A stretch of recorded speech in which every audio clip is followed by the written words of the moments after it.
FM 100.9, or 1450 WLAF.com.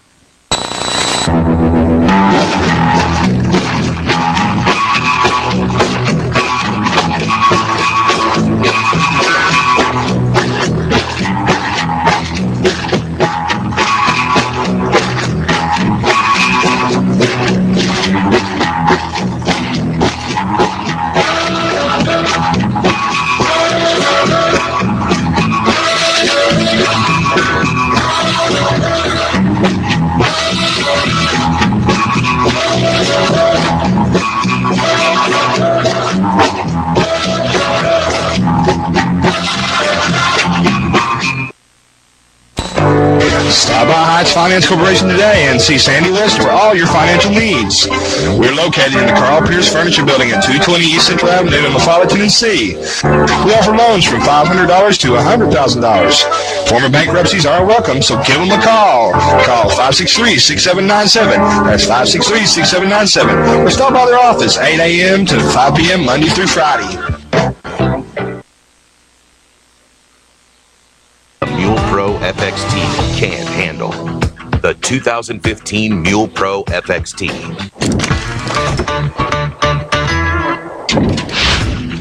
The Mule Pro FXT is engineered to smooth out the most rugged terrain.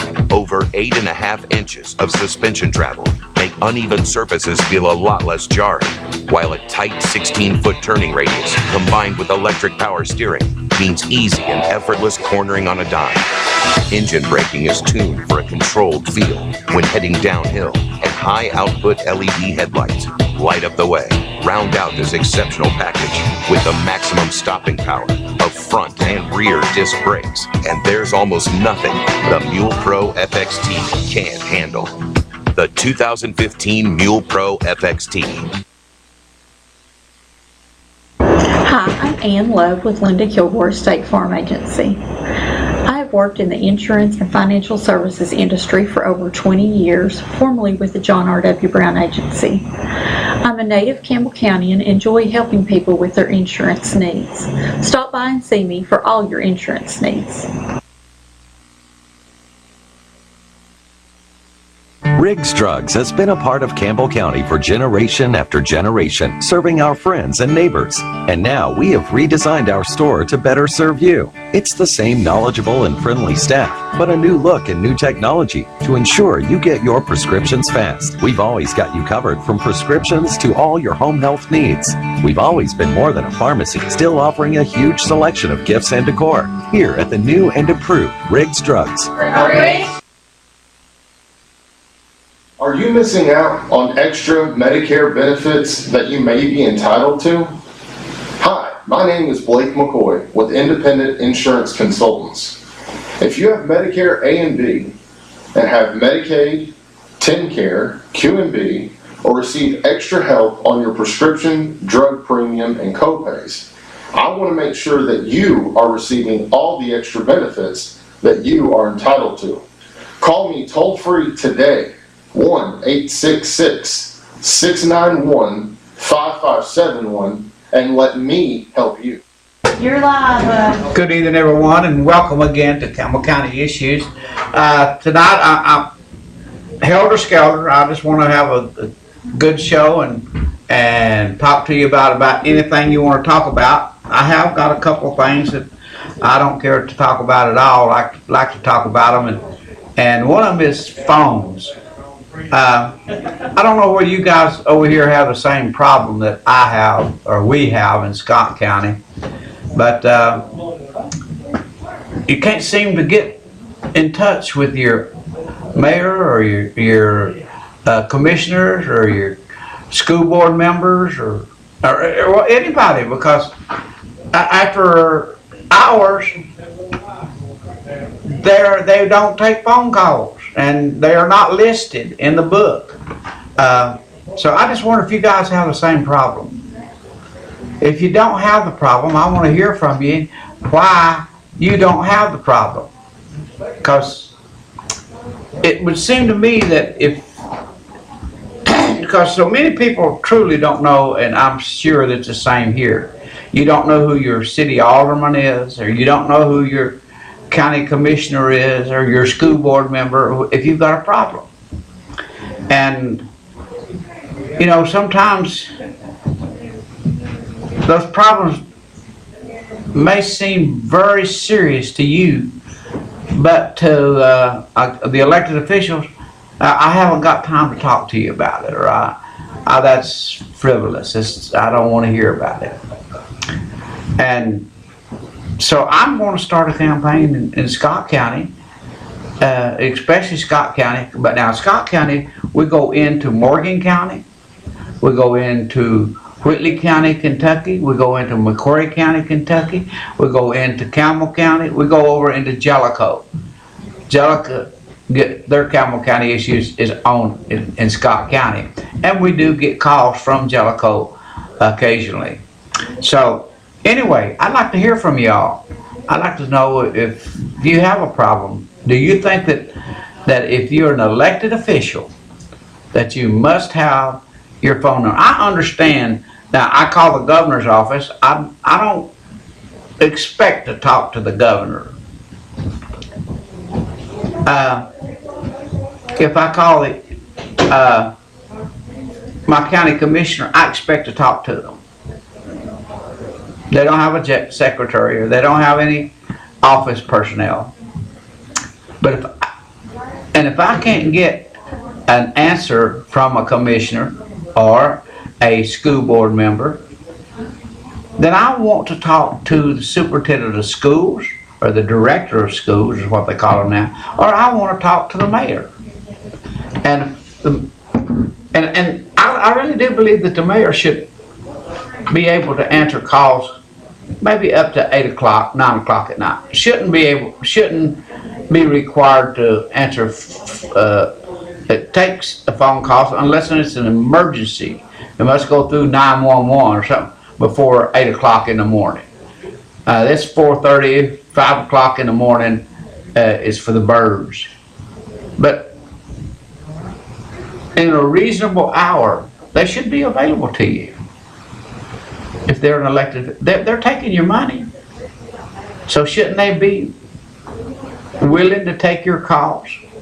Now I understand that the mayor of La Follette probably gets, I'm not sure, I'm just talking out of school a little bit on this, but that he may get as many as 50 calls in one day. Does that sound reasonable? Is there someone that's just, or somebody's calling every day? Is that reasonable?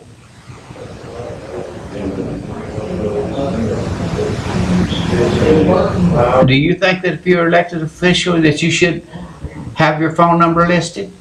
Should it be in the book? Should it be in bold letters? I think the phone company should automatically put them in bold letters, so we know, because it's your responsibility to know who your county commissioner is. You should and want to know. Folks, they actually make all the rules. They set the laws that this county is run by. They spend your money. They're the ones that plans how your money's going to be spent and where. And, well, that's the way it's supposed to be. Sometimes I don't think that's the way it is here in Campbell County. Not mentioning in no names, but it don't seem that 15 people makes the decision on where your money is spent, or 8 people, 9.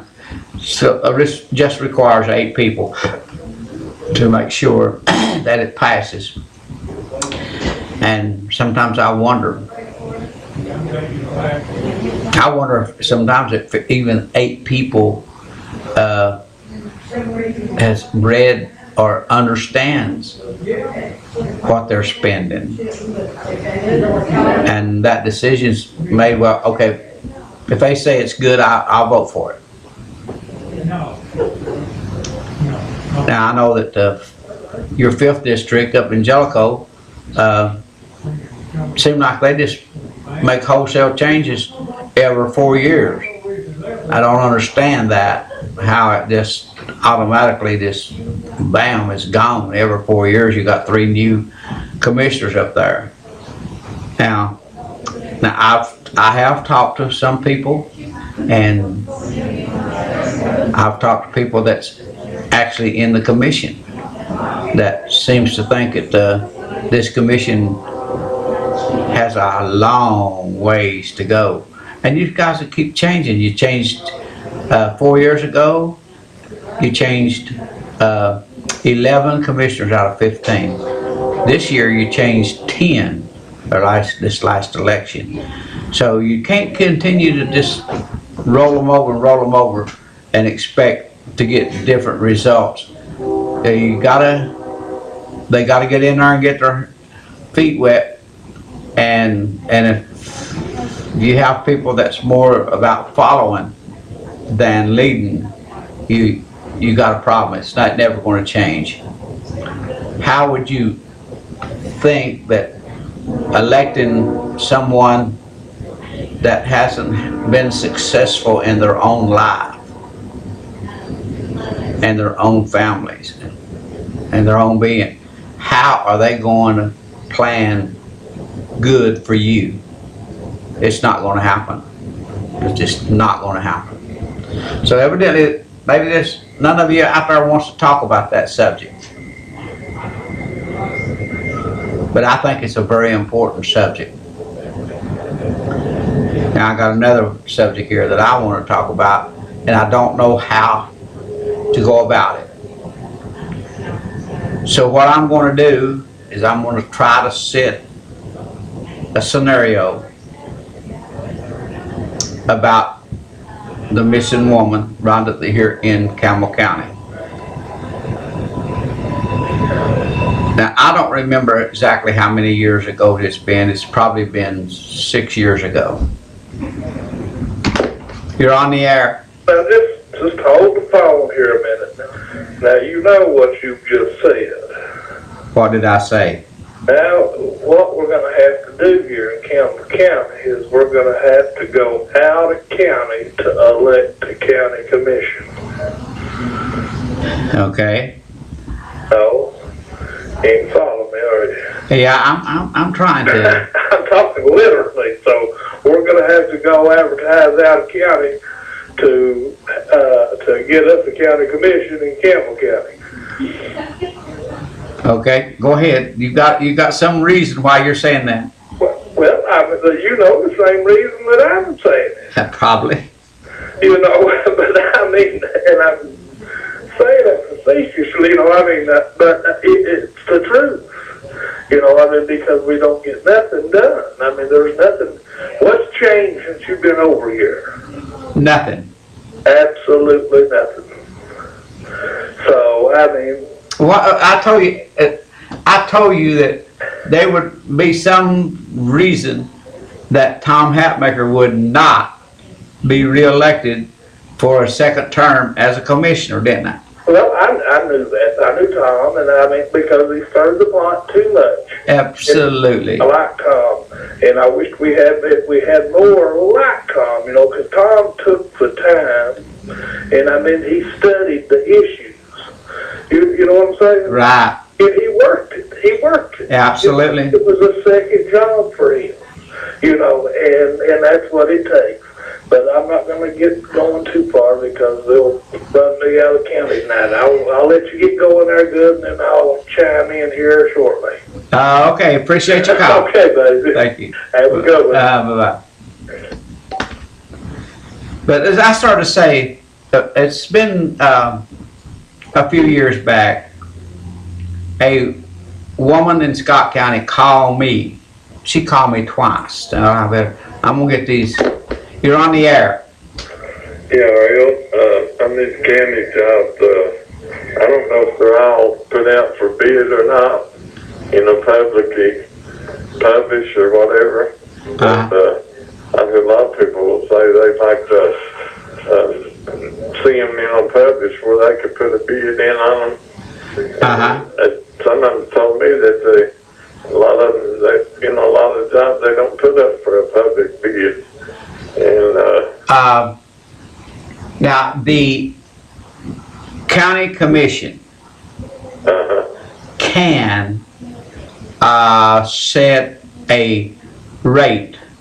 Okay, if we're going to spend anything over $5,000, it must be bid.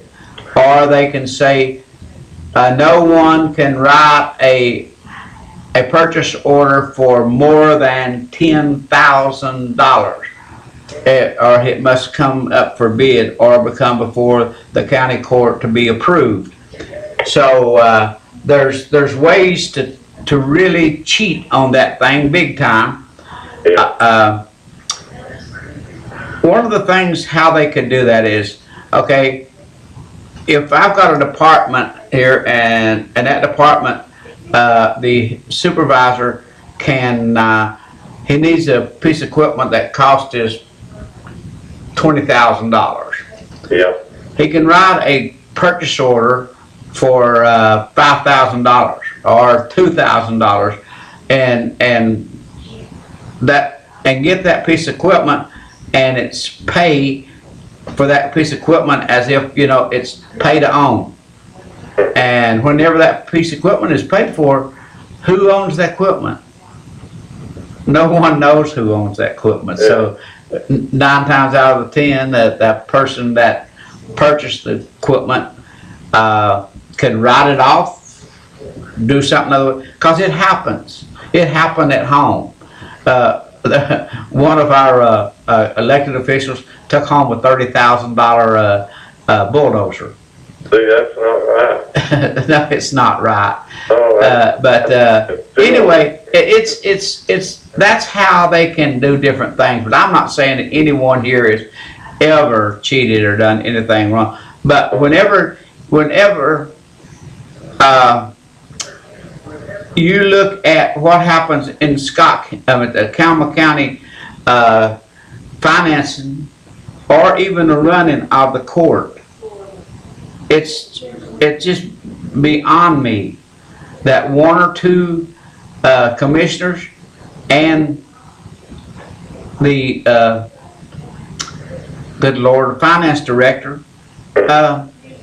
and I haven't been but to 2 meetings with the new court or new mayor. Yeah. I don't know exactly how he operates, but I know how for 8, 9, 10 years, 11 years, I know how the finance director operated here in Campbell County. And it's absolutely up to this last election year. I know that the 1 or 2 commissioners and the director of school of finance absolutely controlled the spending in Campbell County.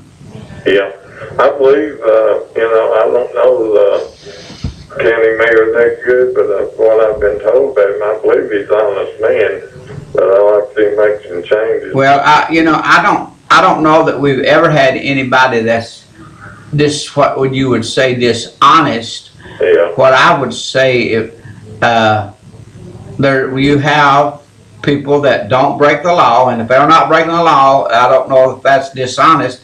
They just take advantage of the situation, and we don't call them on it. That's like lawyers, go to school, become legal thieves, you know what I'm saying? They don't break the law, but they get trained up pretty good how to become legal thieves. Well, now, see, here's an issue. You're only as good as the last thing that you negotiated. And so, as a business person, and I've been a business person, and a lot of you out there I know have been a business person, and I sit down and I talk to you. Now, I'm wanting to, whenever I'm sitting down negotiating you, I'm wanting to make everything tilt to my side as much as I can. That's my job. And so that's not being dishonest. That's and I think that a lot of that happens in your political arena. And I'm going to use the tower down at North Dam down there, whatever. It definitely, no question about it. it was going to be more beneficial to some certain people than it would have been for this county. No question about that. But still, in the long run, if I was going to say there was anything dishonest about it, is whenever it was saying that the county would not be responsible. If you'll okay this, you got to okay for us to get a loan for $18 million or whatever at 2% interest, but you will not be responsible for it. Now, to me, that was dishonest. Yeah. And I think Tommy Hatmaker and myself doing a lot of checking and talking about this thing was able to change the direction and where the commissioners would not vote for that loan. Now, no matter what they said, you could not. Now, if they'd have come back and said, now, okay, we want your support, but we're not going to get the money from the state at 2% interest. We just want the people to know that you're for this, and it would help them get the loan. But to try to say if you'll sign this and say you're responsible in case it fell, then but you won't be responsible. That's not true. If you put your John Henry on there and it fails, you're responsible. Yeah. So I think that was a little bit shady. Yeah. I think really believe our county mayor wants to do good and has good intentions, but I feel like there's a lot that he doesn't know about that's been going on over the years. And one thing, like out there at the county dump, a worker that works there tells me they're supposed to recycle plastic gallon jugs and bottles and that sort of thing and sell them. And he says they're not doing that. They're throwing it in the trash and paying extra weight to get rid of them. I have no idea about that, but I do know this, that whenever Tip was out there, I went in and they were sorting the trash. Now, what went with the trash, I have no, there was 4 or 5 people in there sorting the materials. And been told a couple that worked there that they quit doing that and they just started throwing in the scrap of the rest of the trash. Well, that's just paying to get rid of it. And one guy said we could get a little bit of money out of that, and said they could even get a grant for it. But I think Tim Jones was, more up to date on that stuff. And the guy we got now, Well, I don't know. I just know Scott County used to sort their stuff, and they quit sorting over there too. So evidently it wasn't paying for itself. And so they don't have as many people working at the collection center as they did have. Yeah. Do you know any the people? The other guy that has the show comes on. He said that the mayor had a list of ones he was going to fire. And have you seen that or no? No, I don't get into that kind of thing. I just don't do it because. I don't want to mess with anybody's life out there. I mean, they got to feed their kids and this and that, and I understand that they've got to be accountable. But that's what. Now, if I was the mayor, and I'm just telling you how I operated. Yeah. I didn't go out there looking for ways to fire people. I was looking for ways to get people to be efficient enough that they were paying for their own way. Yeah. If they couldn't do that, I just let them know, hey, now I'm going to maybe carry you for 2 or 3 weeks. We'll try to work this thing out, but you need to be looking for a job. Right. And now if they stay around, then you're going to have to part with. And there's a good reason to help them people go ahead and try to find another job. Because if you fire them, then they're going to draw unemployment from your Yeah, and that is a security insurance that you go, and that causes your insurance to go up. Yes, it does. Your unemployment insurance, it causes it to go up, and it costs you money. So my way of thinking is you should be working with those people to, you can carry them 2 or 3 weeks a lot easier and a lot cheaper than it would be to fire them, because if you fire them, they say, well, you don't get unemployment if you get fired. Yeah. Unless you got a great cause to fire them, you can't just fire them. No. Because if you don't have anything for them to do, you let them go, and you're going to have to pay them unemployment. Yeah, that's true too. Okay. I'd like to see something good come out of the dog pen out there too. You know, I'm an animal lover. I don't care to tell anybody, and I don't worship animals, but I care a lot of farmers. Like see them done right, you know. Right. And I hope something good. He talked about maybe moving them to the coast of the interstate or something like that, but I've not heard anything since then. That's been a while back. He was on. Well, now it's not. You know. It's not cheap. You remember that building to house animals out there cost in the neighborhood of $800,000. Yeah. And you can't just abandon a building and go off and do something. Now, I disagreed with some of the things that they done in that building by putting down heated floors. Hey, how many homes in this part of the country has heated floors? And that's very expensive to do that. I know. And I know some people that got heated floors, but they live in San Francisco, you know. So where the wages are.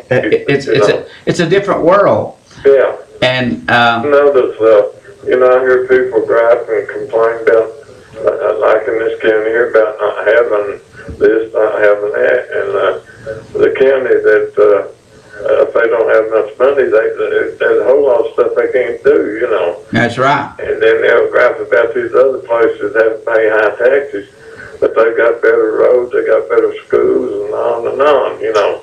Like Oak Ridge and where, they take care of the roads, they got plenty of money coming in. Right. Take care of one of the best schools in the country, you know. It's a different world, and just that far apart, just 25 miles apart. It's a different world because of the industry that they have in there, and that's government industry, most of it. And but the thing, like I say, if you've got that kind of monies circulating around in your own county, those county commissioners can set taxes on certain things or do this or do that, and have much better income coming in. Now here, who gets taxed? The poor people gets all the taxes. About 95% of all the taxes paid in this county, I guarantee you, is people that makes less than $50,000 a year. Yeah, I'd say there's a whole bunch of people in this county that don't make that. Oh, I guarantee it. But I bet you they, and overall, in the way the structure is set up in Tennessee, the low income people is the ones that pays the highest percentage of their income, because every time you go buy something other, you spend $1, you got to spend 9 cents of taxes to go with it. You spend $1.90. Yeah. Well, if your income is below, let's just say $30,000, you got to spend all that. So you're spending at least 10% of your income away or more, and plus the other taxes that goes on and on and on. And this person out here is making $200,000 a year or $1 million a year. You know how our governor since August has made over $1 billion. You know, he's the richest elected official, not just in Tennessee, but in America. In America, that's right. And the thing about it is, whenever I look at Pilot, I'm okay. That was a genius idea, and they took that thing and they done good. But That, I look at their gas prices, and their gas tonight up on the hill, it's $2.05 a gallon. Across the street, it's $1.95. sure. So, anyway, they've had a Right, you're gonna find out, I got a feeling. yeah. Well, listen, I appreciate your call. Okay, thanks. Thank you. Bye bye. We're going to take a break. We'll be back right after these words from our sponsors. Stop by Heights Finance Corporation today and see Sandy List for all your financial needs. We're located in the Carl Pierce Furniture Building at 220 East Central Avenue in Eufaula, Tennessee. We offer loans from $500 to $100,000. Former bankruptcies are welcome, so give them a call. Call 563-6797. That's 563-6797. Or stop by their office 8 a.m. to 5 p.m. Monday through Friday. Razor, Ranger, Sportsman, Ace. If you live for the outdoors, there's a Polaris to match your passion. Confident, comfortable, capable. That's Ace. With a solo cockpit, automotive controls, independent suspension, all-wheel drive, and up to 45 horses of fuel-injected power. Calling it revolutionary would be an understatement. Polaris, the world leader in off-road innovation. Hi, I'm Cindy Christian with Linda Kilgore State Farm. I've been providing excellent customer service for State Farm customers for 4 years now. I'm licensed in auto, home, life, and health. Come in and see me for all your insurance needs. Riggs Drugs has been a part of Campbell County for generation after generation, serving our friends and neighbors. And now we have redesigned our store to better serve you. It's the same knowledgeable and friendly staff, but a new look and new technology to ensure you get your prescriptions fast. We've always got you covered from prescriptions to all your home health needs. We've always been more than a pharmacy, still offering a huge selection of gifts and decor. Here at the new and improved Riggs Drugs. Are you missing out on extra Medicare benefits that you may be entitled to? Hi, my name is Blake McCoy with Independent Insurance Consultants. If you have Medicare A and B and have Medicaid, TennCare, Q&B, or receive extra help on your prescription, drug premium, and copays, I want to make sure that you are receiving all the extra benefits that you are entitled to. Call me toll-free today. 1-866-691-5571 and let me help you. Okay, folks, we're back. There's something like I said, I started to talk to you about a minute ago, and I truly don't know exactly how to go about this, but it's been an issue here in the county of the missing lady Rhonda Daugherty for quite a while now. And I've refrained from talking about it at all, but something similar happened in Scott County 4 or 5 years ago now. It's been maybe a little bit longer because it's close to 3 years before the truth ever came out and what happened. But anyway, what I'm going to tell you is, and get down to what happened at the end, where the person was actually discovered and what have you. But anyway, this person I knew fairly well, and she knew me very well. And her daughter worked in the courthouse as a paralegal. And anyway, she called me. I'm talking about the lady that got missing. And she called me and said, RL, and I won't mention his name, but anyway, she said, he's going to kill me. And at that time, he was kind of working with the police department in a small community in Scott County. And anyway,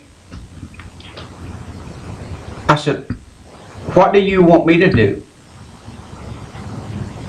She said, I want you to help me some way because he's going to kill me. Well, a couple of weeks went by and she called again. She said, have you found out anything?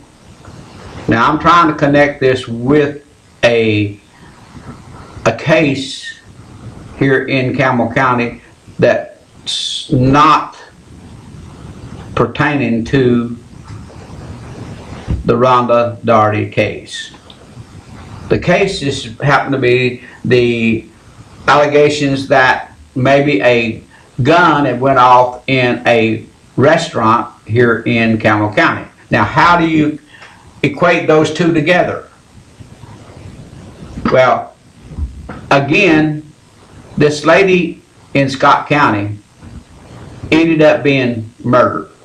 But I went to everybody I could go to because I had 2 calls. I am going to be murdered.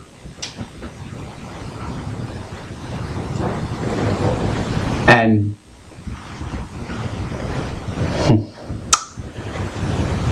at least one of the answers I got back was, RL, you better stay out of this one because this man is dangerous. But until they do something, there's nothing we can do. We can't just take the allegations that this person's going to kill someone and do anything about it until something happens. Well, it so happens something happened in the parking lot at Walmart in Scott County where the bank camera sees the man taking his wife out of one vehicle and putting her in another one. And she was never seen again. Not alive. And that's how I'm equating this to this incident with the restaurant. The law will not do anything. I don't know if they can do anything until someone files a complaint. The lady in Scott County never filed a complaint, not with the law officer, because she knew if she did for sure, then she's even in more danger. I had 2 calls from people in Scott County to tell me, RL, leave this one alone. Leave it alone. Because you could end up endangering yourself. I left it alone. After the lady was missing and gone, because I know I couldn't contact her anymore, or she couldn't contact me. So there was a case where a person was murdered, begging for help, but afraid to go to the law because there was a connection with the law and this person that actually ended up doing the murder.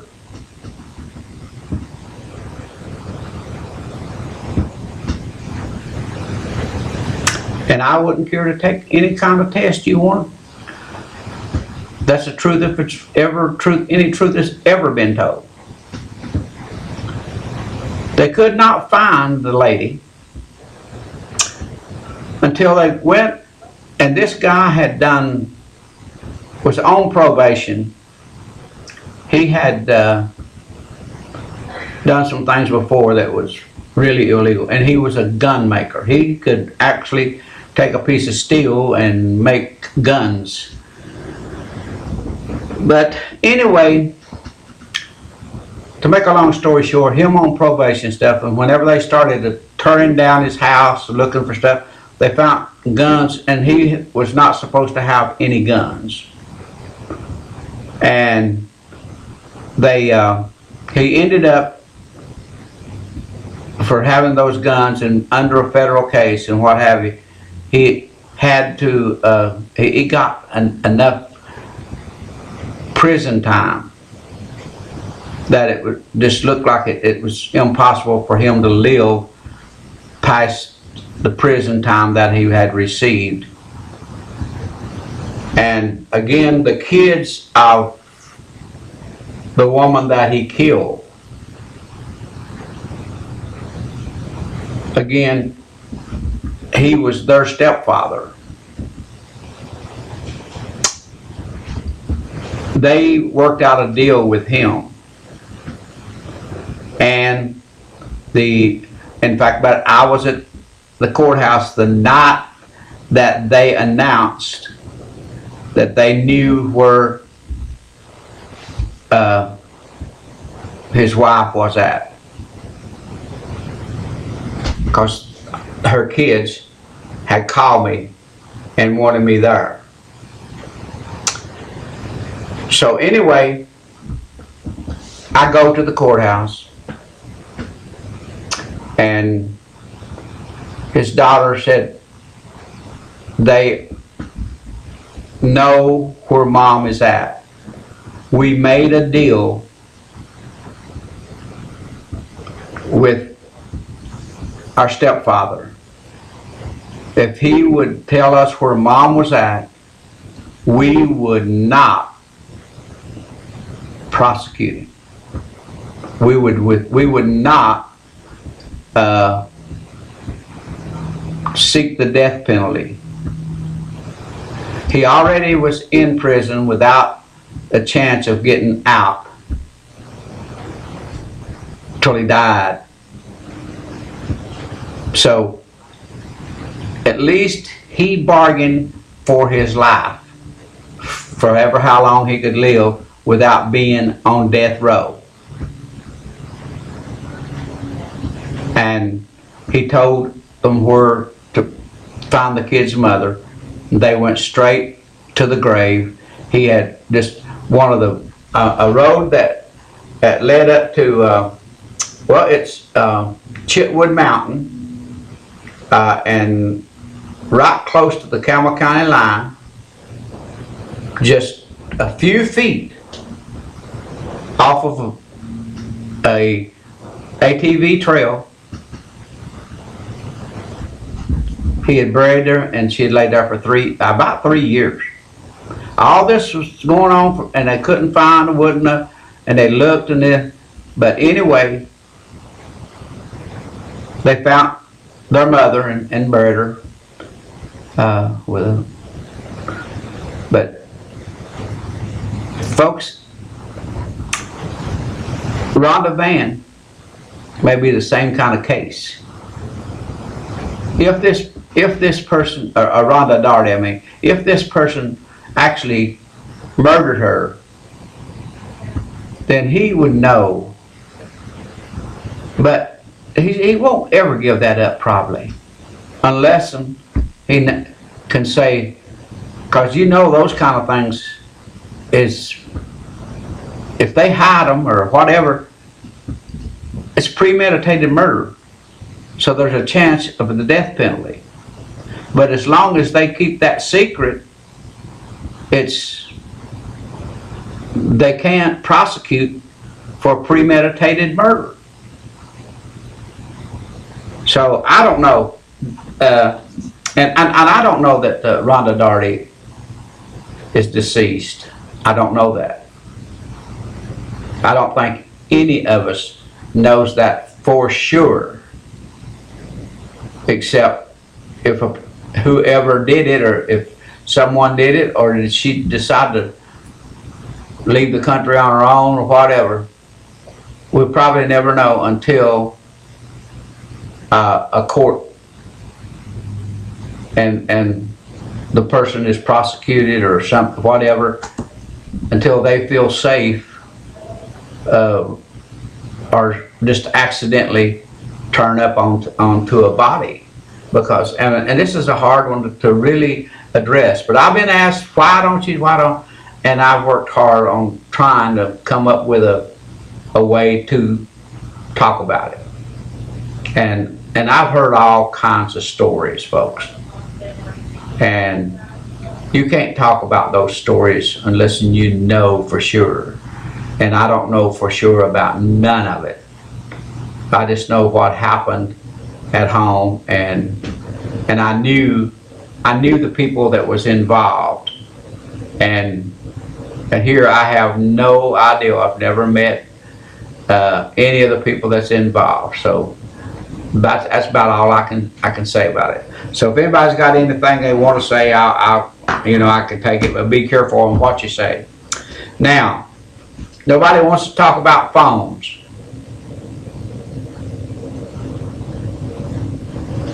I still don't know that y'all really care or not.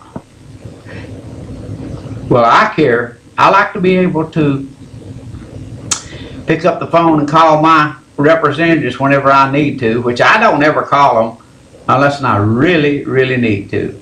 And then whenever I need to, I make sure I can get a hold of them.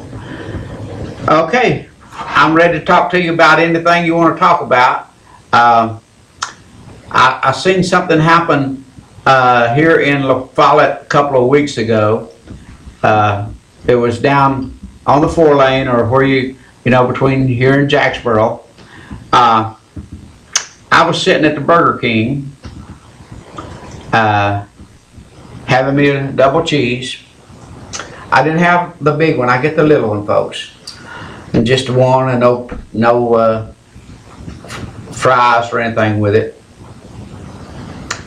Seen a fire truck coming down the street, barreling. I mean, whistles blowing, horns blowing, and everything else. So help me. A white Cadillac running along side by side, not yielding. And you all just buried a policeman this past week because somebody didn't yield. You're on the air. Yes, sir. I'd like to know what the gun going off at a eatery or something had to do anything with the Doherty case or the case up there where you're talking about. I mean, I'm missing something. Okay. I'll hang up and let you finish. Well, no, stay with me just a minute, because I want to make sure you understand. What I'm saying is, prosecuting someone, like down at the restaurant, someone may say, somebody's wanting somebody to be prosecuted over. You can't prosecute unless someone brings a charge. Someone has to bring a charge and sign a note. It's the same way with me, with this lady. I went to the law, but I couldn't. How could I sign a warrant for them to pick up this gentleman? That the woman told me that he's going to kill me, but I went and done everything I knew to do, but they couldn't go pick the guy up till he killed her. No, you can't. And you can't prosecute someone for a gun allegedly going off in a restaurant or something other. You can't prosecute someone for bringing a gun into a public place and it going off unless someone files a complaint. And somebody's got to make a written statement. But you can't prosecute nobody on the intent anyway. Right, that's what I'm saying, and that's how I come up with it. How can I talk about the van case by saying, no matter what, I mean, you can't prosecute until you got evidence. And like I said, I don't know nothing about this. Just what I've heard. Well, did that make any sense to you? Yeah, you're talking about somebody prosecuting to get prosecuted because the gun went off in the restaurant. Right. There's no criminal act there anyway. It's right. Stupid handing somebody a loaded weapon inside of an eatery, which if you're going to carry a gun inside of a restaurant, you've got no business even.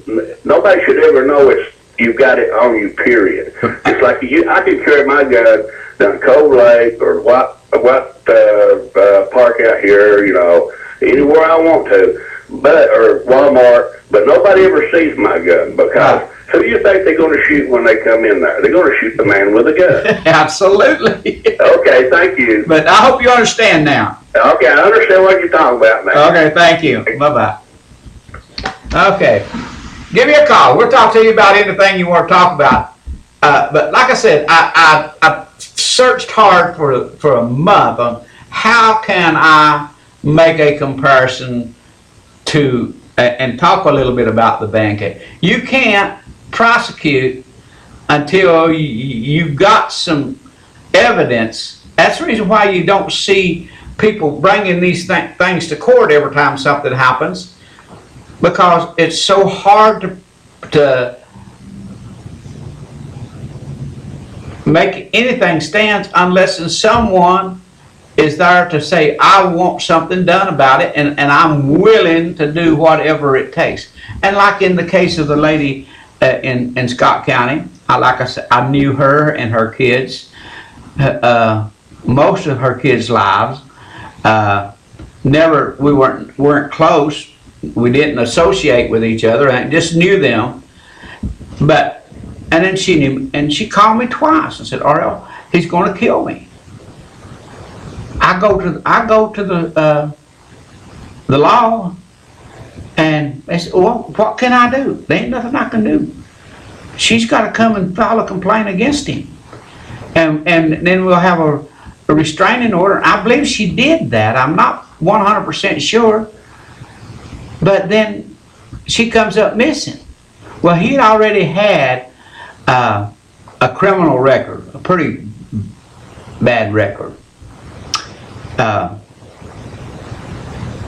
He had been in trouble with the law, and in fact about it, ended up his brother being killed by a law officer in one of the confrontations that he had been in with the law officers.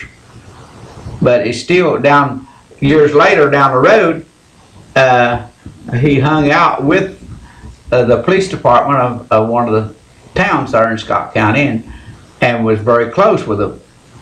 And anyway, I was told, Ariel, stop it, because you're going to get killed. And he wasn't the one to call me. I'll tell you that right now.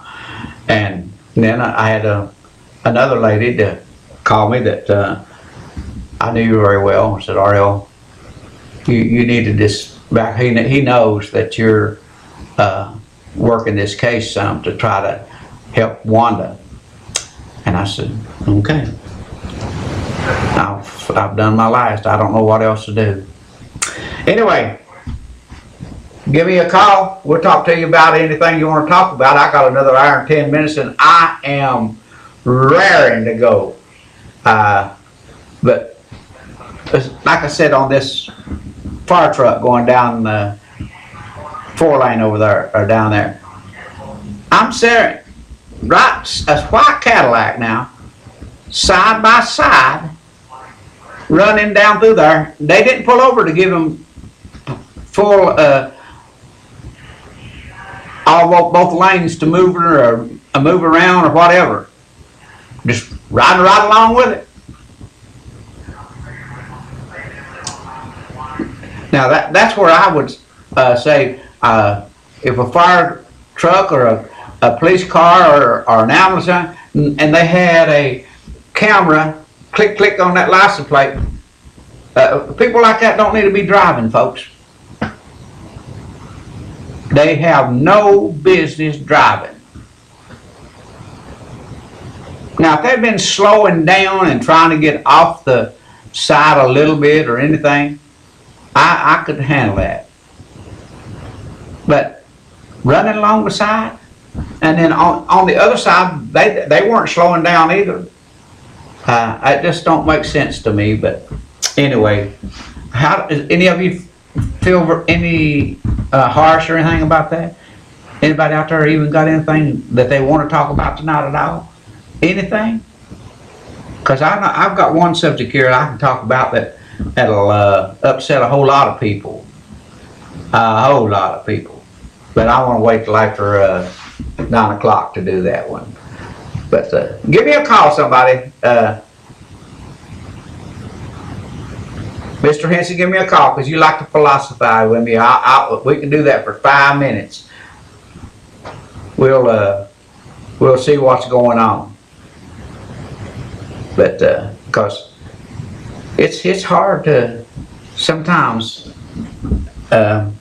Now over here, I know that I get more of the same people calling than I do at home. Because we cover 5 counties over there, and it's you're on the air. Good evening, Mr. Gibson. This is a good time for us to talk. What subject would you like to philosophize on? I'd like to philosophize on guns. Guns. Okay. I noticed there's an article in the paper. There's going to be several pieces of legislation to come up in the state of Tennessee concerning guns in this next session. There's been about 12 introduced, and I seriously doubt that more than 1 or 2 will be considered. One of them is guns in parks, and the other one is if a person is has a permit to carry, but they don't have to run their background in order to purchase a weapon. And there's 2 or 3 others in there. That was one that I wanted to kind of touch on. Okay, go right ahead now. Is that about being able to buy without being a background check? Right. You have a car if you're have a carry permit. Okay. I don't. What would be your position on it? My position is, I don't think that we should sell a gun to anyone without a background check. Okay. Now, to get a permit, do you not have to have a background check to have a carry permit? I don't think so, because what I think it is it's you can call several different places, and just someone that's familiar with the police department or been in the police department or applied for a license to give the test or the course or whatever, and they can issue you a permit. And most places right now, they charge you anywhere from $90 to $150 to get a permit.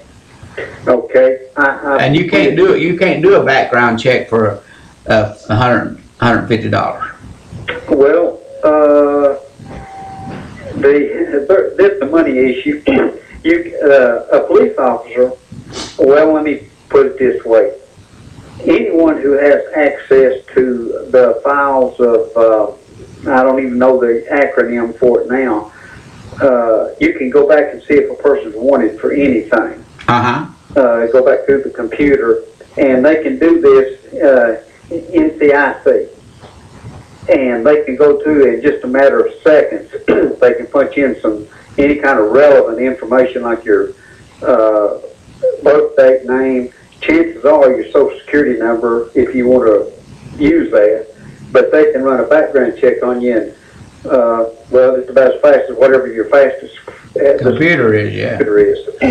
But in order to get a permit, if I'm not mistaken, it's been a long time since I went through this thing, but they do a background check. Now, what I'm referencing to is I know a person who had been into a little squabble many, many years ago, kind of a domestic type thing.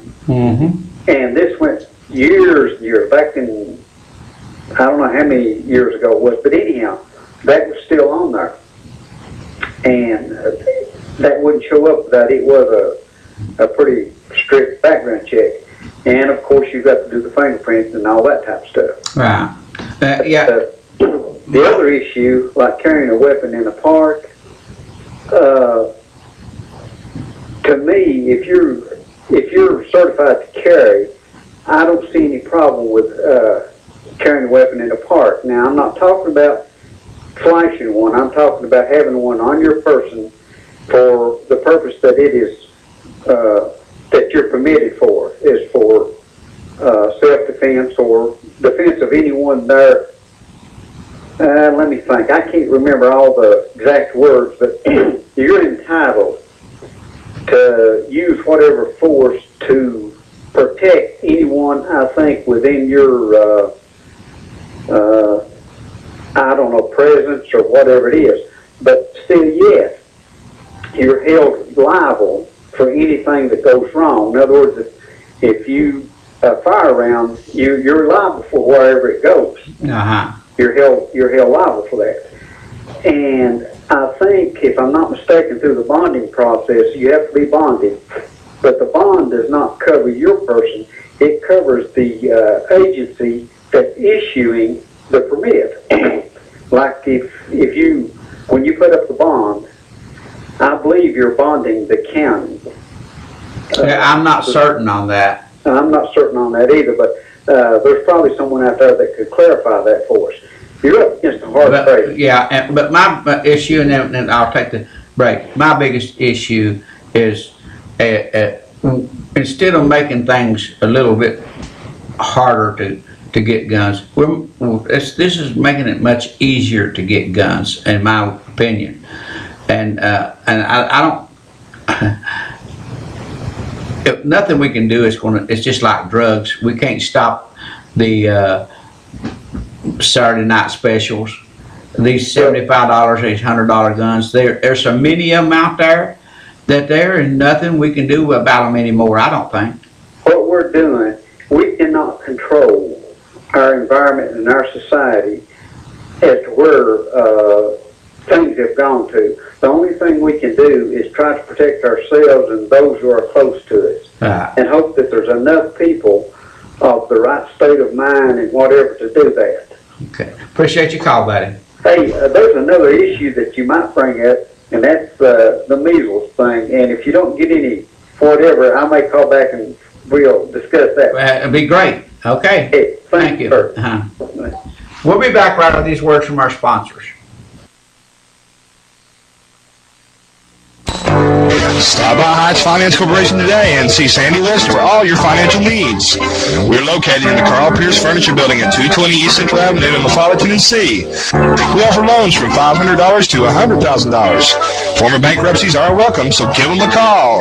Call 563-6797. That's 563-6797. Or stop by their office 8 a.m. to 5 p.m. Monday through Friday.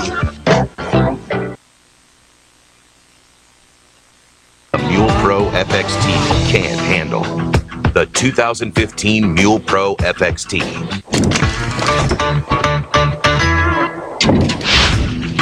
The Mule Pro FXT is engineered to smooth out the most rugged terrain.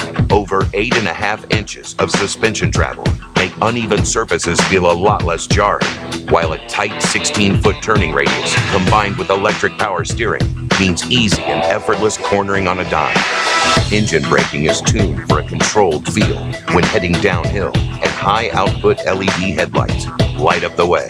Round out this exceptional package with the maximum stopping power of front and rear disc brakes, and there's almost nothing the Mule Pro FXT can't handle. The 2015 Mule Pro FXT. Hi, I'm Linda Kilgore. This is my 35th year with State Farm, my 25th year here in Campbell County. I'm not a high-pressure salesman. I like to just sit down with my customers and help them decide what's right for them. Thank you, and I hope to see you soon. Riggs Drugs has been a part of Campbell County for generation after generation, serving our friends and neighbors. And now we have redesigned our store to better serve you. It's the same knowledgeable and friendly staff, but a new look and new technology to ensure you get your prescriptions fast. We've always got you covered from prescriptions to all your home health needs. We've always been more than a pharmacy, still offering a huge selection of gifts and decor here at the new and improved Riggs Drugs.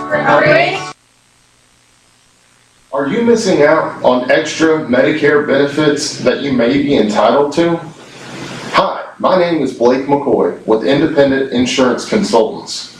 If you have Medicare A and B and have Medicaid, TennCare, QMB, or receive extra help on your prescription, drug premium, and copays. I want to make sure that you are receiving all the extra benefits that you are entitled to. Call me toll-free today, 1-866-691-5571, and let me help you. Okay, we're back. And now we could talk about the measles or anything you want to right even now, but I had a couple other things I wanted to mention. One of them is smoking, and the other is I wanted to talk about what Obama said the other day. And because, you know, here I have said it for some times, and I upset people at me about talking about the wars, and basically most wars are fought in the name of religion. And I support exactly what he said. And so many people got so upset about that, saying he didn't use the right words. He didn't use the history, or he didn't use this, or he didn't use that. The simple truth is, if he would just have said this, as far as I'm concerned, too many people have died in the name of religion.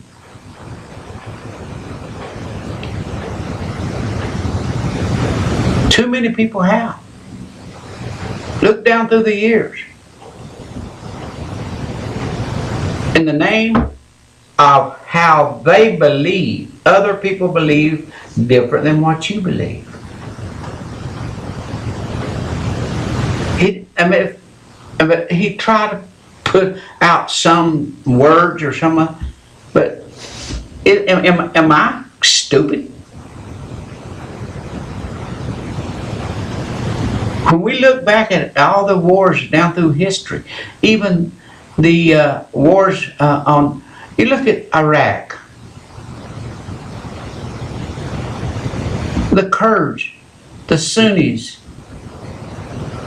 there was 3 tribes. They don't believe like the others. Over in Afghanistan, 100 different tribes. They all believe different. If you don't believe the way I believe, I'll kill you. That's what ISIS is doing.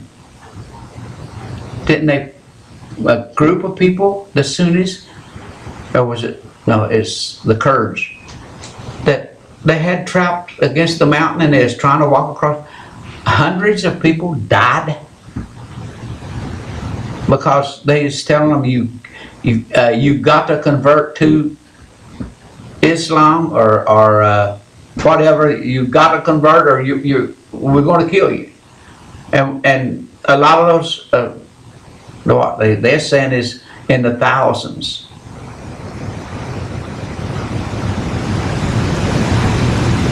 But history tells us that this has happened. It's still happening today. Why did 9/11 happen? Because those people are brainwashed enough to think that we are the devil.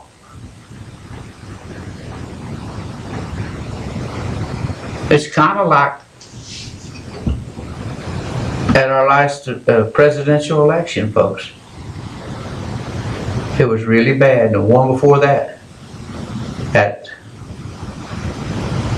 you had to be a Republican to go to heaven.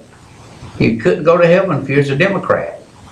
What is that? Not a religious, political football? Isn't that? I mean, isn't that what it is? Now, I know I've been told, don't talk about that, Ariel. Don't talk about that. And my wife gets so upset at me because I do talk about it.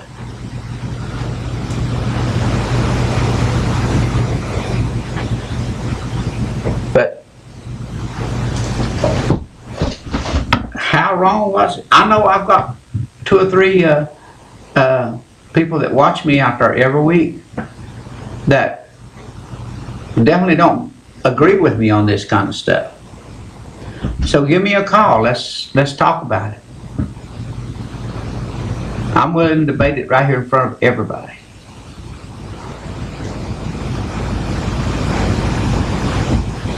I believe just as strong as any of you believe in God.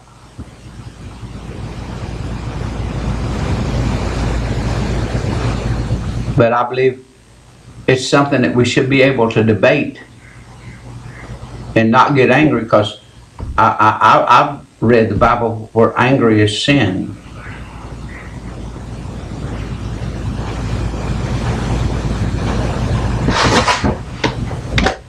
You're on the air. Buddy, I've told you once before, and I guess you forgot it. I mean, it's going to be slim pickings up there in the heavens. I mean, and I'm a diehard Republican as hard as they get. But I mean, we can go to hell just as quick as anybody else on this planet, don't you think? Because I'm probably in. The election time, boy, it don't sound like it though, does it? It don't. I know, and I know what you mean and what you're saying. But the only thing is if you delve off in this religion part of it, I mean, I know for sure that I'll get run out of the county. So I can't get into defense. So I'm listening to you, but I know if I get into it that they will definitely run me out. But I'll tell you what, it's just my feeling with that is, just a real quick thing, is there's a lot of people thinking they're going to be going. And I'd just like to have a seat right there and have a big cigar to smoke, as they're coming through, because there's going to be a lot of rejections, I'll promise you that. And I'll probably be one of them. I believe in the big man above, don't get me wrong. Right. But I mean, just people, the way that they believe, and they think that they're going to go to this place, that they've done so good, lived so right by and everything, and they truly believe it, is beyond me of how that, on some of their ways of thinking, that they're going to make it there. And that's what gets me. In every denomination, and in Republican, Democrat, Independent, don't matter what you are on that. But it's just going to be, I'm just afraid, that's my biggest fear. Is that there are going to be a lot of people, including myself, that's in big, big trouble when that day comes. Yeah, I don't think that anyone can get me there. It has to be me. Oh, without a doubt. Yeah. But when you get down and when you're sitting by yourself, sometimes you sit and you're thinking, you get deep. A person can get deep in thought when they're by themselves, sitting somewhere. Well, I got to tell you a cute little joke. This might not be appropriate there, but I think it works. Mm-hmm. One time, this man and woman, elderly man and woman, had a car wreck, and when they wrecked, it killed the man instantly, and he descends to heaven, and his wife, they had to take her to the hospital. But when he gets to the pearly gates, St. Peter there to meet him, and he said, I've lived a good life, and I'm ready to go in. And St. Peter said, well, I can't let you in. There's a password. Said, you must be able to spell the password, or I can't let you in. And he said, what's the password? He said, love. And the guy said, L-O-V-E. And he let him in. And whenever he let him in, he said, St. Peter said, I have got other errands to run, so could you take care of the gates here for me for just a little while? He said, I'll be happy to, sir. So anyway, in the meantime, his wife passes away, and she ascends to the pearly gates. She gets there, and she sees her husband standing there guarding the gate, and she said, oh, said, I seen you got in. Said, let me in. He said, I can't let you in unless you can spell the password. She said, well, what's the password? He said, Czechoslovakia. Well, I'll tell you what, I'm afraid it's only going to be the case for a lot of people. That's what I'm saying. We don't know of it. It might be a lot of people working against us.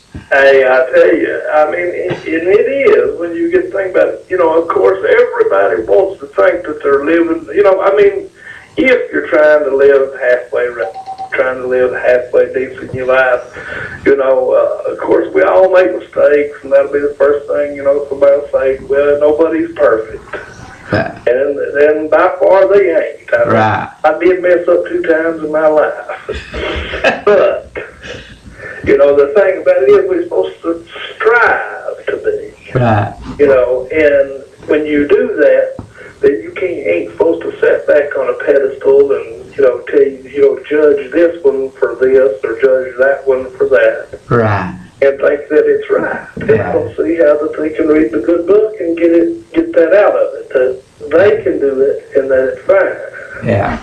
You know what I mean? Yep. But I mean, you get up into religion, boy, and like I said, they'll have me your own. It's a hard one to deal with. Hell of a town right here before the night's over with, before you can get in that car and get gone.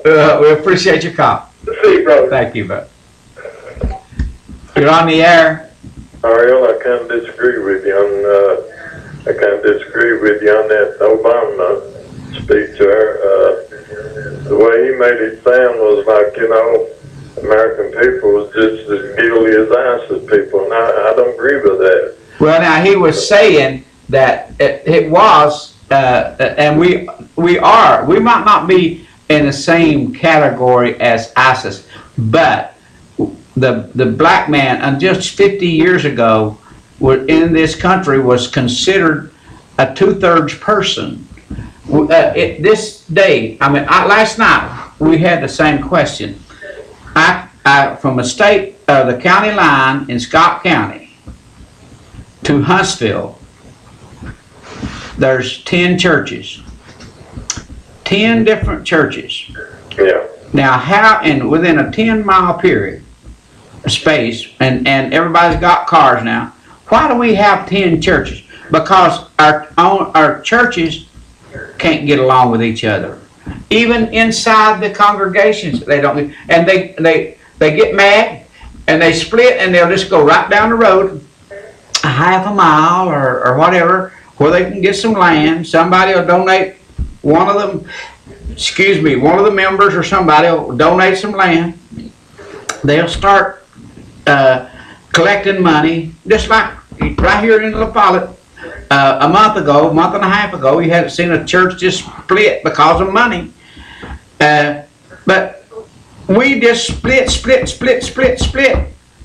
because we can't get along here. And how many people was killed because of the color of their skin up to 50 years ago, and it still happens today.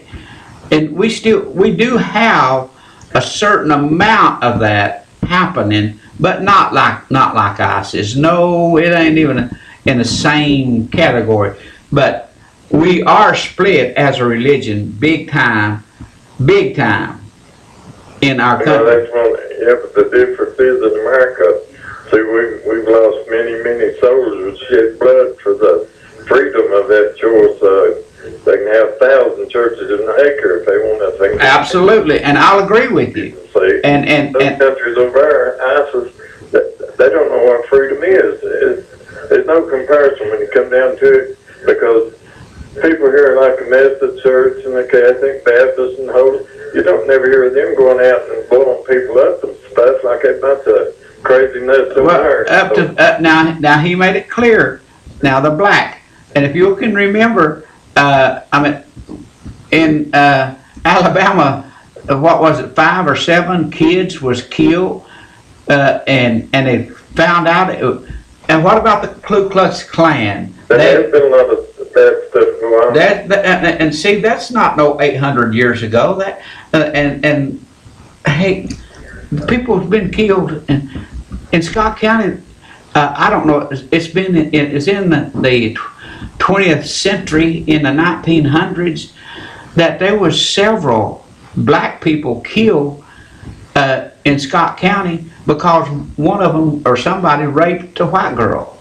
Yeah, well, see, the white people doesn't want most of them don't want their kids out dating people of different colors, and that's their business. It ain't my business, you know. It ain't mine either, but there's people get killed over it, and it's a name, it's in beliefs. But I'm not saying that the United States is even in the same category. We're But we, nowhere near ISIS. no. Kind of offended me, Obama kind of offended me by saying that because, you know, the meanest of our churches here in this country here has no comparison to ISIS, you know. Oh, no. But it's still, Even Jehovah's Witness don't believe in Jesus Christ as being the Savior of the world, see. Well, Jehovah God all day long, but they don't want to talk about Jesus being the Savior. let's take the Jews. We say that we have to protect the Jews, but the Jews don't believe in Jesus.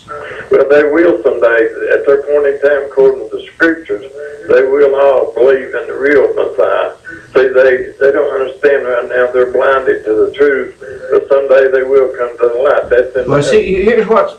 Well, I don't want to get into this deep because this is too deep for me. I'm not a religious scholar, but I just believe it what he said. It didn't offend me, and I don't see where it should have become a political football the way it became. I don't think you should have spoke it the way you did. The way you said there a while ago, the first way you said you should have said it, I agree with you on that. Yeah, It just said it, and he shouldn't have said any more. He really shouldn't. That's true. I agree with what you said on that part.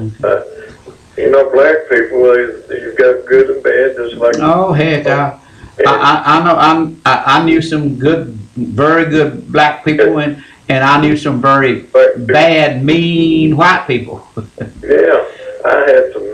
I worked with some black people they hated white people. They tell you so, you know. And they just had no use for white people. You got prejudice on their side too. There's prejudice on both sides. Oh yeah, bad prejudice. Yeah, and I mean, there's hatred. I can take a film and video it and let you hear it any day on both sides. Yeah, I appreciate your call. Thank you. You're on the air? Just one more quick thing, though. Oh, okay. And then I promise I'm going to leave you alone. Oh, you're not bothering me. No, but see what one of my things is when we say black people, or we say Mexicans, or we say Jews, or we say Chinese, they're human beings. They're men. They're women. I mean, that's God created all. I agree with you. I mean, if you believe in God and He created man, I mean, He didn't say, now, I'm going to create Chinese, I'm going to create a white man, I'm going to create a black man, I'm going to create a yellow man, you know. So, I mean, that ain't how it's supposed to be. So, to me, when you start saying that, I mean, when even, you know, just in your conscience, back your mind, I mean, so that's wrong. Because, I mean, it's man and woman. You see what I mean? Right. Because, I mean, if you know, and I don't go to church by no means, you know, and I mean, but that don't mean I don't believe. Right. I had a good friend of mine that is a pastor. You know, he told me, he said, you try too hard, you think too hard into it. But I said, you know, to me, that's what you're supposed to do. Right. You know, I mean, that you should. But I mean, that's what I say. I don't want to get into the religion thing. But to me, when you say a black person, or you say, and I mean, that's your fellow man. That's your brother, regardless. Let me ask you. And the fools over there, you know, that's believing in their religion, you know, that's doing, they're saying it's radicals of that religion. Right. But I'm not here to say, how can you say that Islam's bad? How can you say that Jehovah's Witness is bad? How can we say that Methodist is bad? You know, because we don't know. We don't know. They're all right in my opinion. I think they're all right in their way. Right. It is to God, and it's to their God, and I believe that it's to their God above. You know, but if you get on, like I said, you get on that, you're just dying to get me burnt downtown right here, and I see how it is. you're doing a pretty good job of it. So I'm going to have to put a muzzle on it and just shut up. Well, let me just What you- say one other thing to you. Yeah. Whenever, you hear, not just anybody, but I'm talking about when you go around and sit down at the table, and you eat at a restaurant, or let's just use the Liar's Table, or over at home, we had this little restaurant we all went, and there's preachers, and there's I don't know what, I wouldn't want to call us infidels, but people that don't go to church. I'm a firm believer, just like anybody else. And my father said, honey, you're just as saved as I am, and I've been through it all because you believe and said what it says in the Bible. You have to confess him by mouth, and you shall be saved. Right. And you don't have to be baptized. You don't have to do it. But how many times do you sit around the table and you hear, the pastor say, well, them Mexicans is running our country. Buddy, it happens every day. That was what I was trying to say a while ago. If you get down to the just of it, they probably ain't going to be 20 or 30 people in heaven. And I mean, it's going to be elbow to elbow in hell. And that's the truth. I mean, because everybody's got some little something about them that they'll say, or do, or the way they think. And, I might think one way, and goodwill in your heart that it's wrong. Me to say, but just how long has it been since the sign's been took down Scott County over there? Not that long, but they were there whenever I was a kid. So, that's what I say. Well, it ain't probably been 20 years ago. Right. Well, I'm for real. I believe... 25 years ago, yeah, there were signs, yeah. And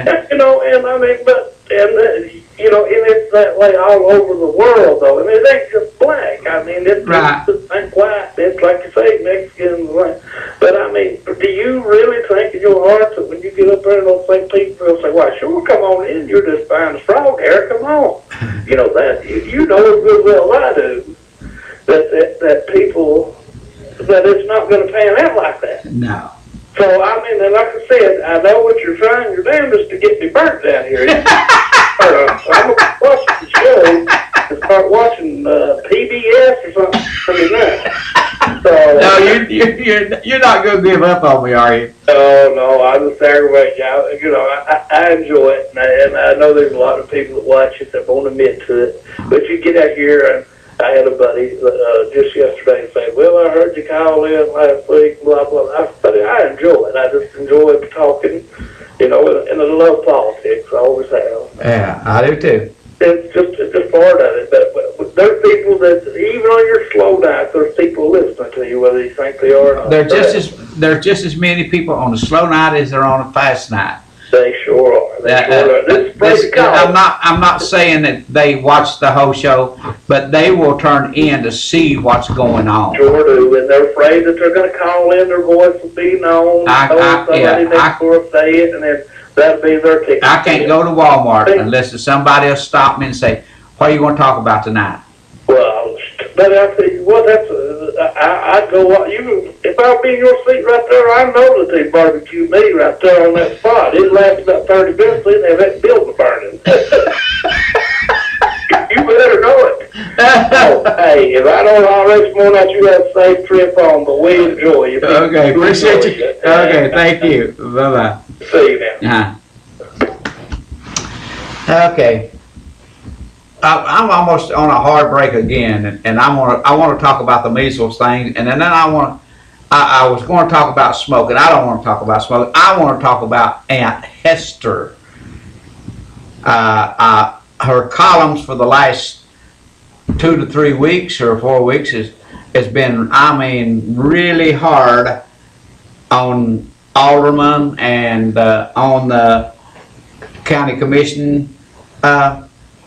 And maybe we can get her to call in and kind of explain just what her column's been talking, because I've got to be honest, I've been a little bit confused, because I can read one paragraph and and then I go to the next paragraph, and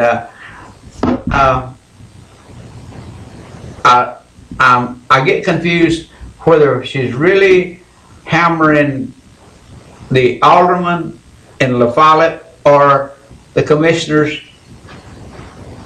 in Jacksboro. So I hope that I can get her to call in and talk a little bit about that. Then I want to talk about the measles things. So we'll be back after these words from our sponsors.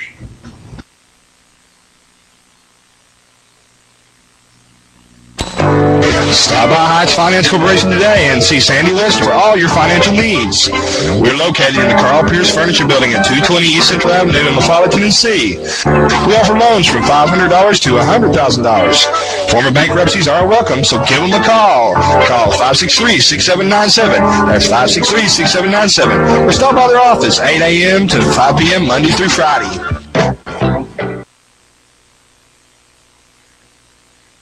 Razor, Ranger, Sportsman, Ace. If you live for the outdoors, there's a Polaris to match your passion. Confident, comfortable, capable. That's Ace. With a solo cockpit, automotive controls, independent suspension, all-wheel drive, and up to 45 horses of fuel-injected power. Calling it revolutionary would be an understatement. Polaris, the world leader in off-road innovation. Hi, my name is Jeremy Pierce. I may not be Jake from State Farm, but I do wear khakis. I've been here with Linda Kilgore's office for 2 years. I enjoy helping people make a decision regarding their insurance based on their needs and wants. I'm fully licensed. I enjoy selling auto, home, and life insurance. So feel free to come in or call in any time, and I'll be glad to help you.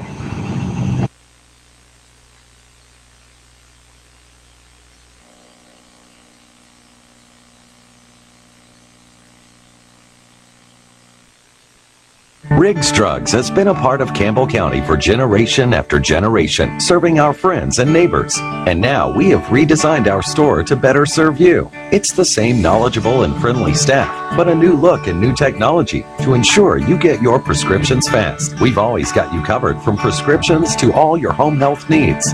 We've always been more than a pharmacy, still offering a huge selection of gifts and decor here at the new and improved Riggs Drugs. Are you missing out on extra Medicare benefits that you may be entitled to? Hi, my name is Blake McCoy with Independent Insurance Consultants. If you have Medicare A and B and have Medicaid, TennCare, QMB, or receive extra help on your prescription, drug premium, and copays, I want to make sure that you are receiving all the extra benefits that you are entitled to. Call me toll-free today, 1-866-691-5571, and let me help you. And we're back. Oh, folks, and the reason I guess I'm so jacked up tonight is my little grandson. Saturday was just a fantastic day for me. I know Tennessee lost, but my grandson played on a team which is no way is he a star. He's just 8 years old at the Boys and Girls Club, but their team went undefeated this year and won the championship. And at about the same time that they were winning the championship, Fairview won the state championship for single A elementary schools. And folks, whenever it got to the game and people was asking the people that was been watching all the games, who's going to win this game? That everyone would have said Rogersville. Well, Fairview beat Rogersville. At the end of the first half, the score was 35-14 in favor of Fairview. Whenever he called off the dogs, the score ended up 64-42. And you're on the air, sir. Hey, Ariel. Uh-huh. I wanted to tell you that you were exactly right when you were talking about the religious wars.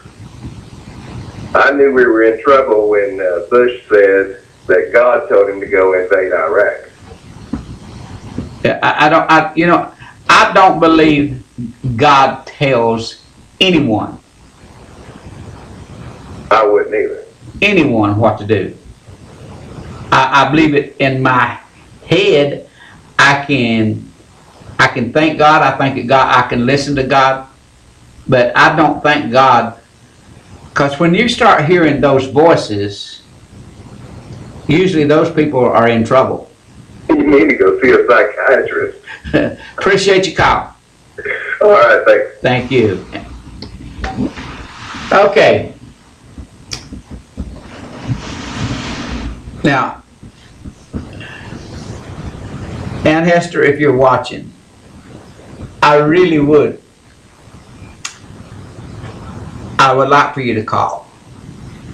And because it's getting time for you to come on my show. You promised me, and I know you're not chicken. I know that. And how well do I know that? Because, boy, did she come in that door one night ready to flog me. But anyway, give me a call, and let's talk about your column for the last 4 or 5 weeks. It's very interesting, but I am a little bit confused, and especially with the mayor of the county. You're on the air. What are you confused about? I am confused that seems like it that one time I'm listening to you talk about La Follette, alderman, and the mayor, and it does seem like that there's a lot going on there, but I can't put my finger on it completely. And the same thing with the mayor and the commissioners, and I do hear a little bit of dissatisfaction with our finance director, but I'm not able to put the stuff together. Oh. Ariel. Uh-huh. It's all the same thing, is it not? We're in Campbell County. See, you're like the President of the United States. He doesn't understand. He's not a teacher and he's not a preacher. What he was saying there, he was at a prayer breakfast. He was wrong in the context he used. You do not need to take us to task for the mistakes we made, because he went to the Jeremiah Wright Church for over 20 years, and that's exactly what that preacher told him for over 20 years, that the United States, our chickens are coming home to roost. Do you think that the United States does not know, as a general consensus, the mistakes that we've made? And I'm not talking necessarily about the people of the United States. I'm talking about some of our presidents. Well, now I agree with you with George Bush. I agree with you. He shouldn't have said that. And I also agree that maybe instead of the knee-jerk reaction we did, jumping into that country, that maybe it would have been better to wait. But this president admonished the religious people here in America for the fact that we're condemning these people. We're not condemning these people. We're saying that what they're doing is wrong. Okay. There were a lot of things that were wrong in the Crusades, wasn't and in the Inquisition, and all of that. But we don't have a right. He's not a preacher. He's not a teacher. And he was wrong in his historical event. He took the wrong, he was on the wrong podium. When this man condemns the 1%, he's a multimillionaire. Well, here, And wait a minute. Okay. When this man condemns people that are willing to work hard and earn their money and pay people, this man will never have to worry about a thing in his life for the rest of his life. And he's earned that on the backs of being elected the president of the America. Just like Hillary Clinton. She gets $700,000 or $70,000 for a speech. And this woman says, oh, when they left the White House, she didn't put the money together for her rent or her mortgages. See, this is what's wrong. That's where he was wrong. He picked the wrong time, the wrong context to show us the mistakes we've made. When that 9/11 happened, did we take every Muslim in America and put them in a detention camp like we did with the Japanese? Did we do that? Well, here's what I want to say to you. One, it didn't, Jeremiah Wright, wasn't he teaching hate? But that's not the question that I asked you when I asked you to call. I asked you to clarify some of your articles. Well, I'm talking about the same thing. We are not going to get change in Campbell County. You can change mayors, you can change city councilmen, you can change all your county commissioners. They're not going to change until we change. The United States did not change in our feelings about what we do with people from different countries and what we did with civil rights. You were living in an area where more white people stood up for civil rights movement than a lot of other places in the country. Everybody stood up. White people, any kind of people stood up and said it was wrong. It would have never changed until we changed. Till we stopped being afraid of the people that ran the Ku Klux Klan, or the mayor, or the preacher that would put on his white outfit and go burn a cross. We changed. You're not going to change your county commission, your mayor, your what goes on in La Follette, or any place else until we change. Like I said, I would sooner drive on dirt roads and not owe what this county owes. But we seem to care if we hit a pothole, the whole world has come to an end. See, we have to change. We have to go to the county commission meetings. We have to go to the city council meetings. And when one of these people, or a group of these people, do something wrong, just like, did you notice when people stood up about that dump and duff, how that changed? It's not changed. It's just been delayed. But that's not the point. They stopped, didn't they? All right. And if it comes up again, do you think those same people are not going to get in their faces again? There are a lot of things here, but we have to make the change. If you let these people and they sit up there, I mean, I told you this learning curve. You've lived in this county your entire life. You know who's married to who got elected by whose brother or sister's working in this. We all know that. We've had mayors in La Follette that corrupted everyone, that corrupted the police force, that corrupted everybody. We all knew that illegal gambling was going on, and nobody did anything about it. It took someone outside coming in. It took a group of people to change, to bring them in, to put a stop to that particular time. You want to stop prostitution? We have to make the change, not the police officers.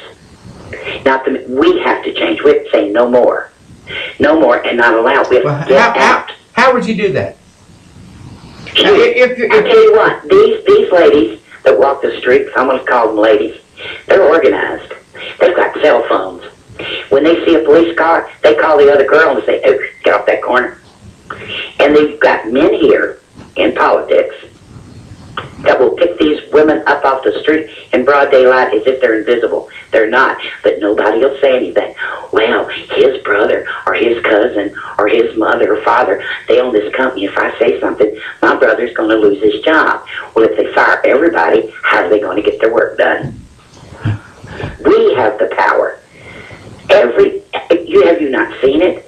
Vietnam, thousands and thousands of people marched and said, no more of this foolishness. It stopped it because we got involved. We have the power, but we don't believe that. Okay. Let me ask you. We don't believe it. Let me ask you. I'm going to put you in charge of what's going on at the county with your commission. Right. And say I'm the county mayor. Yeah, what would you do? The first thing I do is I don't sit on that commission. I sit out there and I look at them. And when I know, but see, the trouble is, it's about leadership. You have to know what you want for your county. You have to know your county.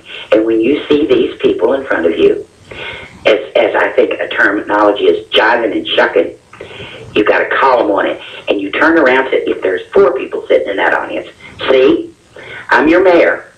And these are the people that you voted for. Now, how are you going to help me lead this county? But they don't do it. This county mayor did not understand who answers to him and who doesn't answer to him. I think it's you. The leadership. I think you've got that wrong though, because I think that your county commission should be your leader, and the county mayor should carry out the He wishes. leads by proposing. But- He leads by disposing. Okay. But where's his vision? Or any of their visions except, I've written in my column, if they want to set an example, let all of them give up their insurance. Let all of them give up the money in that, what is discretionary fund. Let them give up everything except maybe minimum wage. Then they've got some right to tell an elected department head, you can't do this and you can't. You've got to lead by example. They don't do it in Washington, D.C. They don't do it here in our state legislature, and very few people do it here. Well, who's going to put up with the abuse of absolutely no perks? Perks. The perk is you're doing something. You're making your life better in the place that you live. What more perks do you want? What more perks do you want? Okay, but again, make it better for everybody else. You make it better for yourself. Perks, a discretionary fund that they can go around and hand out like their Father Christmas. They don't need that money. 15 people? How much money is there? Gee, you put somebody out filling out potholes all day for that money. Some of them just ran so they could get their insurance. They get paid for going to the meetings. How many hours do you think any county commissioner spends? Active going and doing the meetings and doing the work. How many hours a month? Not enough. All right, well then how much are they getting paid an hour to do it? Figure their insurance, their discretionary fund, the money for going to the meetings, and what they get, their stipend, what they get. My gosh, what are they making? $75 an hour. Probably or more. All right, then what are the rest of us getting for it? But we stand still for that. But what I'm saying, if that person's effective, that ought to be more like $200 an hour. Mm-hmm. Well, I guess that's a Democrat way, but that's the way I feel. Yeah, but name me anybody, even in the federal government's worth $200 an hour. They worry about one thing: being reelected. They get in the Tea Party. Once they got in, they started smelling the power. You don't have term limits. They're there 30. And don't tell me, RL. It's made complicated because you got too many lawyers, too many lobbyists. What did Mr. Obama say he was going to do? First thing he's going to do is get rid of these lobbyists. There's more there now than there ever were. This is a man that comes. He's not a teacher. He's not a preacher. He's the president of the United States. And when he does these things, you have to look in his closet and say, "Oh, well, it's good for you to." Like the other day, he's going to give free scholar. He's going to give you 2 years of college. How is he going to fund that? Immediately, he started writing to attach taxes to the people who've been saving for their children's college. He wants to tax that. Well, that's not this redistribution of wealth. Well, how come that this wasn't an issue whenever Haslam announced that they were going to? Do you notice that it didn't get passed?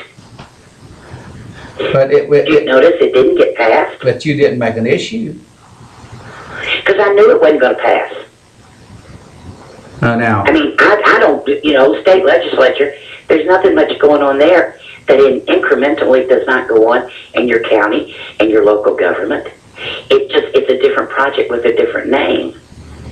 But as long as it does not... Well, I don't know, you might be mistaken about this funding for the school. It's insurance. They're going to give out free, is Jacksboro going to give out free 2-year college, and we're going to pay for it? No. This is something that hasn't, and I don't have a problem with that, except you watch these 2-year colleges, watch their tuition rates go up, because a lot of them are failing. 2 years of college really is remedial. It's what you didn't learn in high school. How about 2 years at a vocational school? Teach you how to be a welder, to be a bricklayer, or to be whatever. 2 years of sitting and doing something that may necessarily not feed you. Okay. So, yeah, I think help people. But it didn't pass because it didn't pass, did it? I thought it... Same with Obama, it's not going to pass. Well, I thought this schooling thing passed in Tennessee, or is already a done thing. Yes, but the funding is coming from the federal government, and that was on his insurance end of it. It's the same thing. I think that the state of Tennessee is funding that out of the lottery. Fine, but watch what these 2-year schools are going to do. See, I got 4 calls then one day, what do you think of Haslam's healthcare thing? And I said, when they get rid of the people who abuse it, it might work. But what they're doing is bringing another bureaucracy on top of a bureaucracy that already exists. Okay, and I you know, we've been talking for about 20 minutes now. So what are you confused about? I'm still confused about, I guess, a couple of things is the, one of the aldermen, some of the things that he's supposed to be doing, but you're not making it clear to me. Everybody knows exactly who I'm talking about.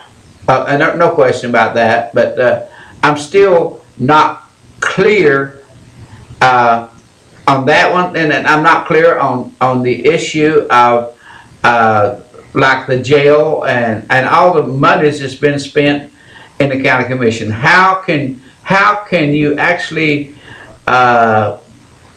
put any of the responsibility or accountability on the present mayor? That's your problem, Ariel. That's why you're confused. Just like you can put it on the President of the United States. Why can't you put it on your county mayor? They put it on the mayor in Jacksboro. They put it on the mayor in Carroll. They put it on the mayor in La Follette. Who do they blame?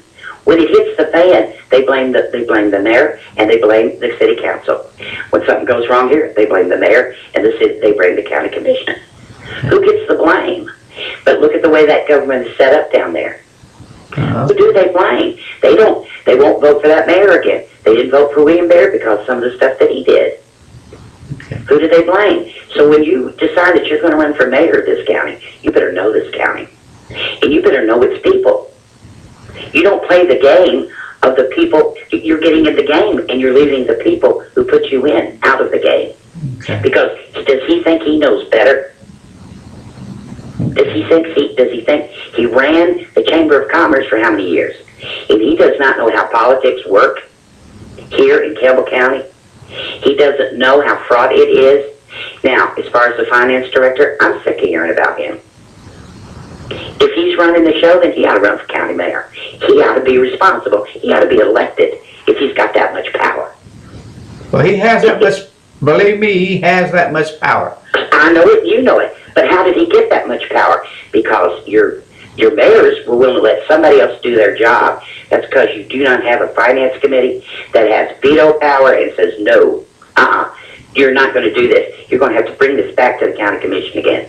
Why do we have all these contracts where people low bid them and then come back for a work order, change order? Well, it's like going on for years. Like Slusher was on the finance director because that he knew too much about the things. They threw him off. Well, there you go. The same way with Tommy Hatmaker. There you go. He questioned things. Mr. Slusher and Mr. Hatmaker and me or some other finance person that knows a lot about finances and how the government, and you see how happy they'll be. They won't.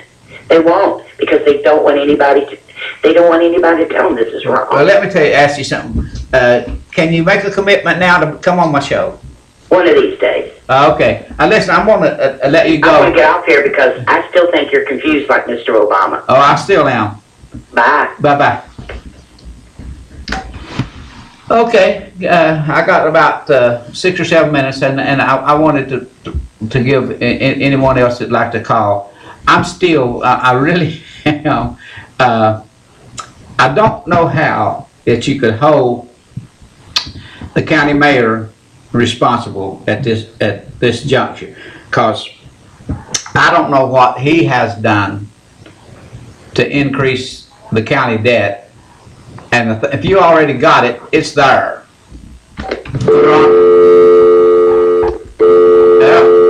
Give me a call back. I tried to get to you, but anyway, give us a call. We got a few minutes. You're on the air. Are you any more clearer? No. Thank you very much, sir. I just wanted to know it because I'm not either. Appreciate your call. You're on the air. Hey, big guy. Yeah. Hey, I think she cleared everything up perfectly. Okay. And I still think y'all get me and her and Ariel and those other two callers that called in tonight. You had some good calls tonight, buddy. I appreciate it. Some good people. It's been a good show. And that's one reason I have a call is, you know, when everybody's contributing such good information, doesn't leave any bones up there for me. Okay. So, yeah, you've had some great calls and some good people. Yeah, I still think Hazel Valley and Aunt Hester ought to get hitched and have kids. Can you imagine how beautiful and brilliant they'd be? They have my looks and her brain. It'd be awesome, wouldn't it? Well, sometimes I think your looks might be better than your brain, because I'm telling you, you are messed up. What? Hey, I'll tell you what. I think Barack Obama finally completely disclosed the fact that he's a Muslim through and through. The comments he made at that prayer breakfast, you could tell he wasn't looking at the prompters anymore. He looked away from the prompters and started ad-libbing. He let his true feelings come through. The man is not an historian. He does not realize that Christianity went through a Reformation, a Renaissance, an Enlightenment. As Aunt Hester and your other callers have pointed out, you know, the real people of this world stood up and did away with open racism in this country, and essentially brought civil rights to a head. And Aunt Hester pointing out that how, you know, when the radicals in New York, ones wearing the red armbands, you know, in New York and Washington were opposing the Vietnam War, not a lot was done.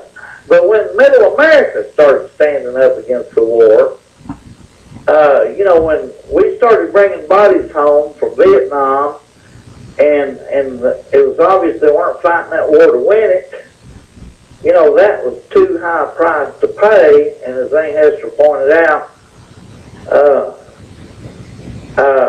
then the American people made a change in that. Well, I'm not disagreeing with you and her on that issue. I'm saying you're making my point. You're clarifying it. It's not that we still got these things happening today. We do have people killing people, whether it's in Afghanistan or whether it's wherever. We still have this hate that's going on in religious issues. We had that same damn thing happening here in America 50 years ago, and we can't deny it. There's a book put out by an Andrew guy. The title of it is The History of the English-Speaking People. And essentially he points out how we defeated Prussianism this last century. We brought a halt to Prussianism. We brought a halt to fascism. We brought communism to its knees. We broke down the Berlin Wall. It was our policies, our Christian faith. Now, as responsible English-speaking people, we need to stand up against this ISIS.